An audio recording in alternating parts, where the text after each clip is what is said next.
যাত্রাপুর থানার পুলিশ নবমীর সন্ধ্যা রাতে একটি অটো গাড়ি বোঝাই 2টি প্লাস্টিকের ড্রাম ভর্তি শুকনো গাঁজা সহ গাড়িটিকে আটক করে থানায় নিয়ে আসে।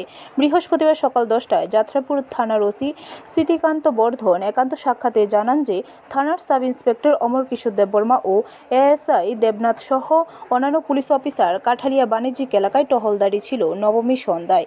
এই সময়তে বাণিজ্যিক এলাকার বুক চিরে আসা পূর্ব দিক থেকে একটি অটো গাড়ি সোনামুড়া টু বিলুনিয়া বাইপাস সড়ক ধরে উত্তর দিকে প্রায় 1 কিলোমিটার গিয়ে উত্তর মহেশপুর দিলীপ সেনের বাড়ির পাশের সড়কে উল্টে যায়। পুলিশ কিন্তু বারবার সিগন্যাল দেওয়ার পরেও অটো গাড়িটি না থামিয়ে দ্রুত বেগে ছুটে যাচ্ছিল। পুলিশের গাড়িটি কিছু ধাওয়া করে উল্টে থাকা গাড়িটি তল্লাশি চালিয়ে 2 প্লাস্টিকের ড্রাম ভর্তি শুকনো গাঁজা দেখতে পায়।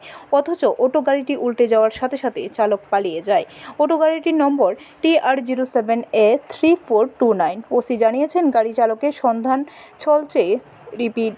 সন্ধ্যা রাত্র অনুমান 7টার দিকে আমাদের police officer SI Tapan Debnath এবং এসআই অমর কিশোর দেববর্মা তারা যখন কাঠালিয়া উত্তর মহেশপুর অঞ্চলে যখন ভেহিক্যাল চেকিং করছিল তখন একটা অটো গাড়ি যেটার নাম্বার TR07A3429 এই গাড়িটা সিগন্যাল দিলে গাড়িটা সিগন্যাল না মেনে একটু সামনে যখন যাইতেছিল তখন আমাদের অফিসার যখন শেষ করছে গাড়িটা একটু সামনে গিয়ে এটা রেখে ড্রাইভার গাড়ি থেকে পালিয়ে যায়। তখন গাড়িটাকে যখন আমরা চেক করলো সার্চ করলো তখন গাড়ি থেকে আমরা প্রায় 2টা প্লাস্টিক ড্রামের মধ্যে টোটাল 35 কেজি 100 গ্রাম গাঞ্জা আমরা এটা থেকে রিকভার করছি এবং এগুলো সিজ করছি এবং গাড়ির ড্রাইভার মালিকের বিরুদ্ধে আমরা যাত্রাপুর থানায় একটা এনডিপিএস মামলা দিচ্ছি। এর নাম কি স্যার?